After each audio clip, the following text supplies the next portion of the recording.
another data set. Another thing you'll be needing is the data set it.csv.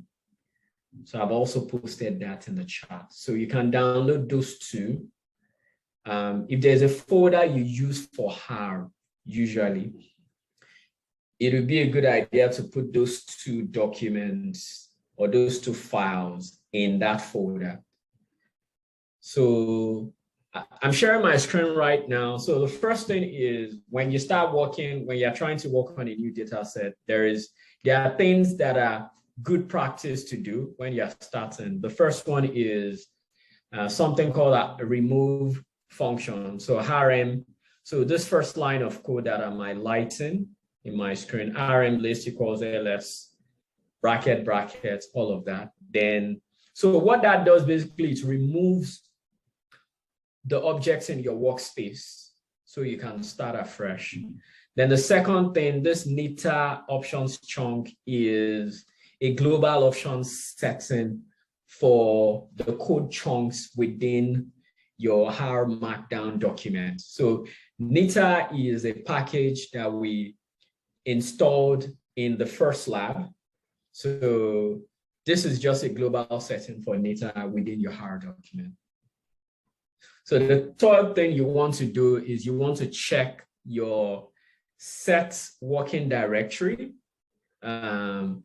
So currently, if you are using the files that I posted in the chats, you will probably see this working directory, which is documents, Codecademy, stats clinic.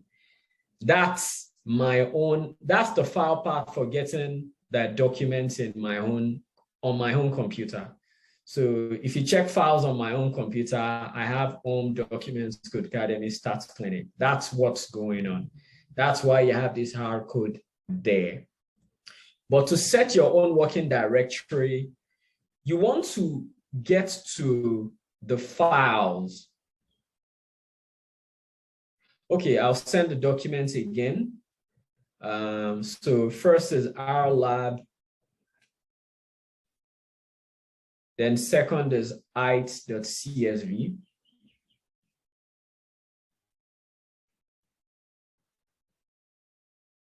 Okay, so I just sent the documents again, Vivian. So as I was saying, you want to set your working directory. So what I've done here is I'm going to show you how to get your working directory from the files window within HAR Studio. So my document, my working directory is in documents, is in a particular folder in documents, Codecademy, Staff Clinic.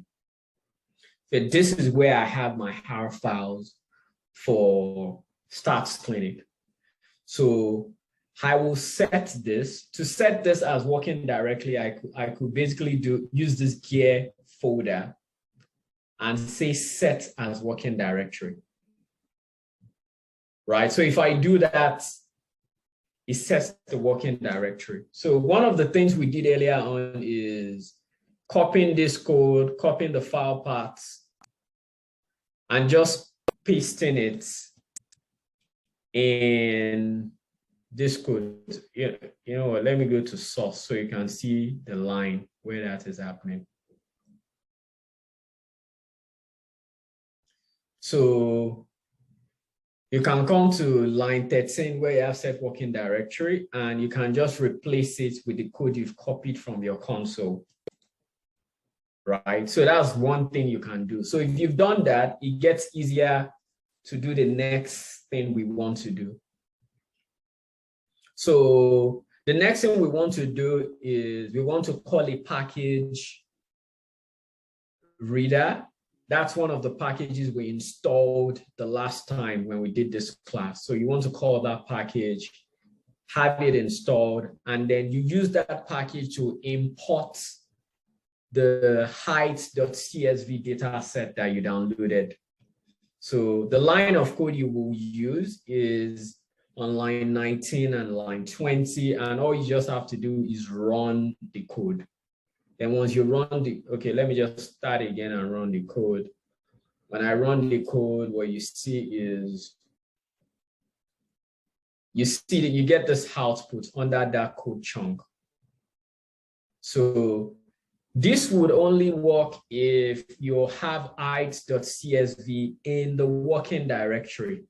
So if you already have its.csv, I can see my working directory here. This is the file, its.csv. If you have that, that's when this code will work.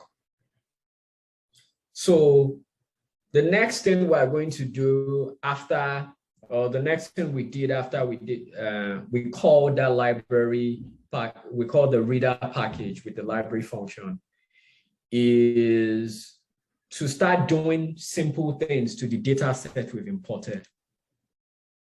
So one of the first things we want to do is,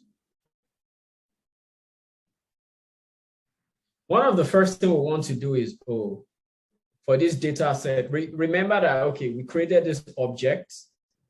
When we imported the heights.csv file, we created this object ht. There is this assignment operator that we learned about from the last lab, which is a less than sign and dash. And then the output of this function, read.csv, heights.csv, or read_csv, height.csv, goes into this object that we just created, which is ht.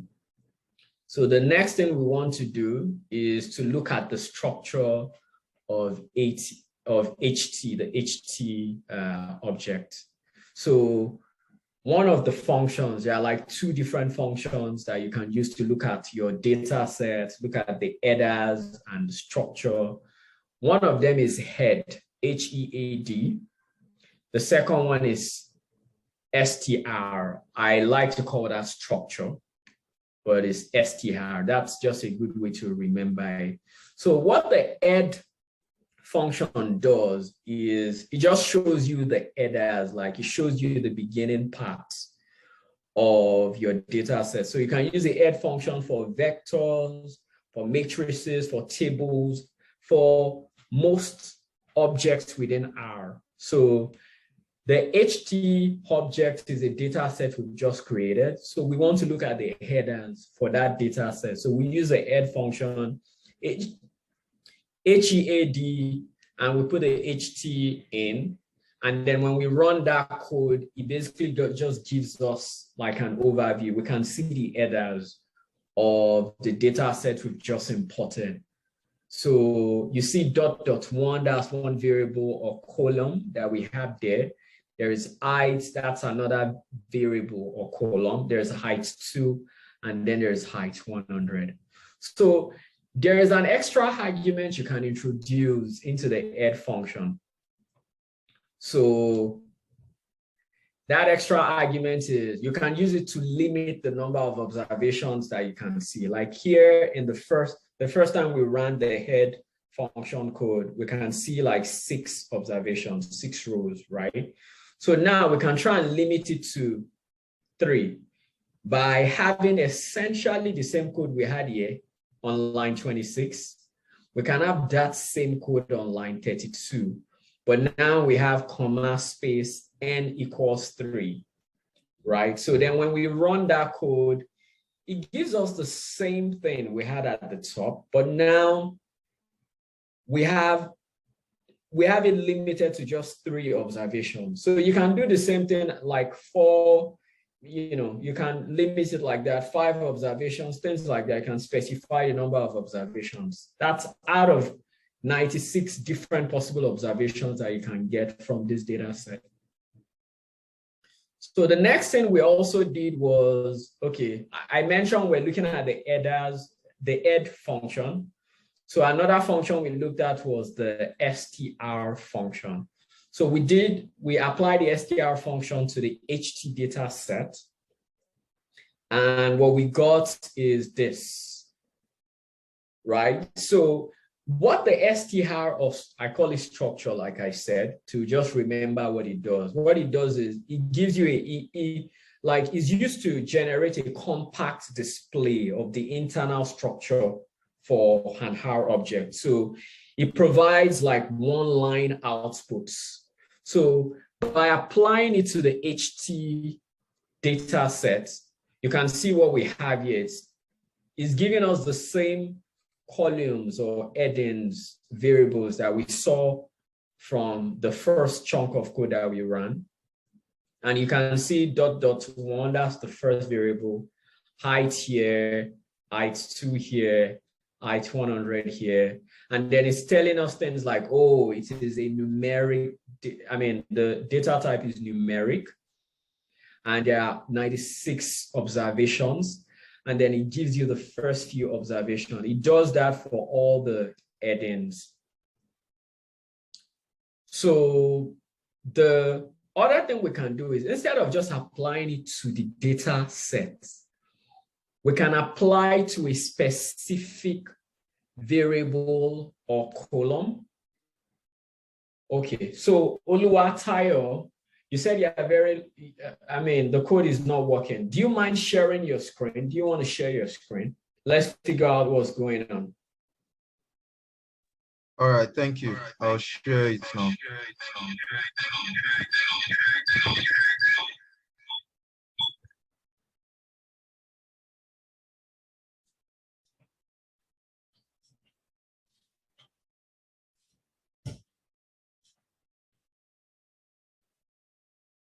Okay. Can you hear me? Yes, clearly. All right, so can you see my screen? I can see your screen. Okay, so this is it. Where did we lose me? Did we lose you? Yes. Okay, I at this EdT, I did not get the discussion anymore. What I heard, or the only thing I've heard so far, was that I should change the directory, set working directory, which I did. This is the working directory. And I should, there was this thing, this set.wd, I should replace it here. Was it here? Okay. Yes, I should replace the set. I think that was those are the things I've heard. Then coming to the EdT, I did not understand what you meant or what's next from there. No problem. So the first thing is, I can already see like an error, and I can still see there's this code I can still see on your computer. Okay, so you set your working directory. So I would say copy that my document/data analysis/R, which is your working directory. Copy that line of code and go to the first part where we have set working directory. This one? Yes, replace that entire line 14 with the new line of code. Yes. Then run that code. Control enter or just enter?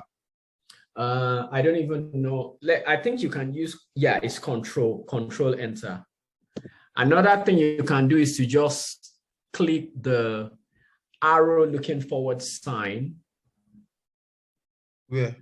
Within this chunk of code. You see, there are 3 things. Okay, this. Exactly. If you click that, it also runs that chunk of code. Okay. I think it has run it. Yeah, so it's set your working directory. There's something else we need to check. So I want you to scroll a little bit down within the R code. Yeah, so now we are at that point where we have library. So the code chunk between line 21 and 24, that's what we should talk about. There's another error here. So the first line of code on line 22 there says library reader. Read R. So the first thing we should check is, do you have reader? From the last class, we installed reader. So you want to check that you have reader. Because what that code is, okay, so on the right-hand side of your screen, there is a window on the lower right-hand side that has files, plots, packages. Click on the packages tab. And then you can search. Anyway, you can scroll as well, but you can just go to the search bar and type in READR to see if you have this one. Nice. So that means you have it. To load the function library reader loads that package. One thing you could do is you could click the checkbox. You could also use the function on line 22, which we will get to, but just wait. What I want to talk about next is this line 23, where you have HT read CSV. You currently have the same file path for heights.csv that Dr. Abioye had on his own computer. That would no longer work for you because the file path is different. So I want you to click files again on, right there. Click on files.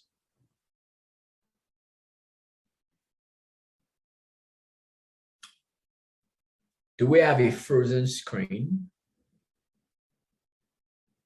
Are you still there? Okay, now you yes, I'm here. Files. Okay, so you already have heights.csv in this working directory, and that's part of the benefit of setting a working directory. You won't need all this C, everything before that file path, C, users, Abioye, documents, personal, all those things online. Yes. You don't need all of that again. The only thing you need is heights.csv because you are in that working folder. So everything from C, just remove it, remove the code before just backspace or delete. And there is something that may not make this code work. After CSV, there's this space. If you run that, that might not work. So you want to remove that space. So now when you click that arrow and you try to run the code, that should work now. Nice. So if you scroll down below, you see that that actually works. You've loaded the data, you loaded the heights.csv data. Okay, there's an error. So the package. It says I've not loaded the package. Okay. So do I go back to? Oh, the library.csv actually did not load. So you have to try and load the package. If you don't have the package, you have to install the package. But from packages, you actually do.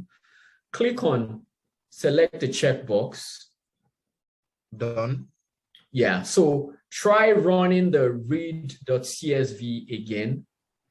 Okay. The code chunk, run that code chunk again. Still. Okay, this is what we go through. There are usually errors and you try to figure out exactly what's going on. You try and do troubleshooting to figure out exactly why it is happening. Another thing I would say let's try is try doing installed of packages. Maybe there's something wrong with the current reader package. Let's install the package all over again. So go to your console. Okay. Go to your console, type in install the packages reader. I think I typed that into the chat earlier on for table 1. Then brackets. But now put double quote. It won't work if you just type in reader that way. So you have to put double quotes and then put READR and then click enter.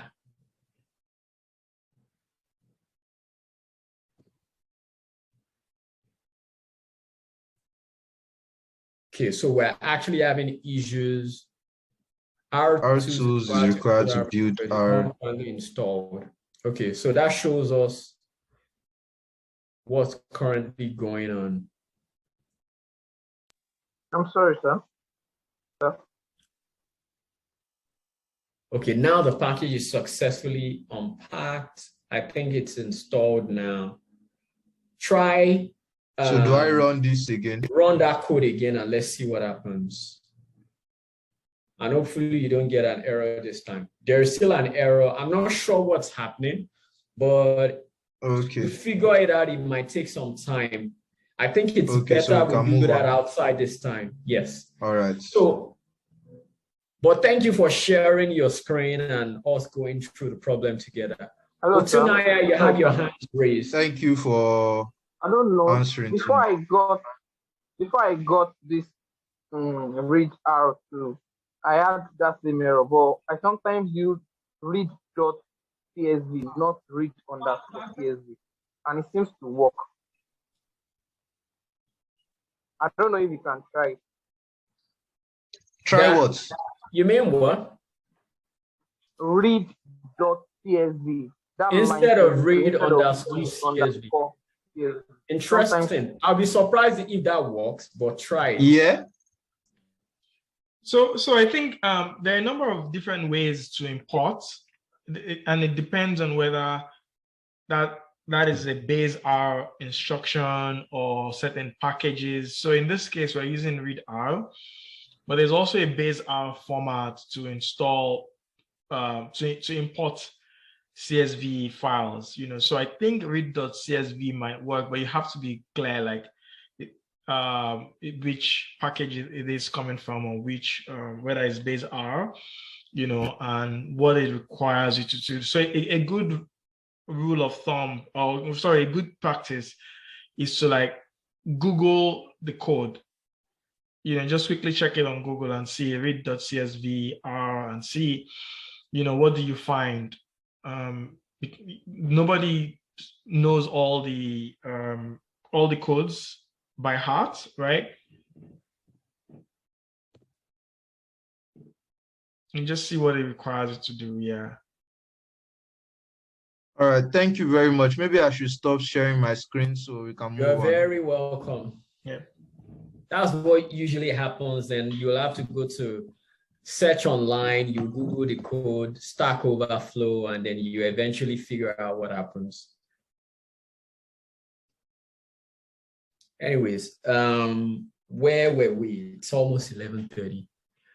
But I think one thing I just want to mention again, I remember you said you didn't understand the head function. So what I was just saying about that head function is that it's a simple function to quickly look at the headers of the data set that you've imported. So then the other thing, I'll just share my screen here.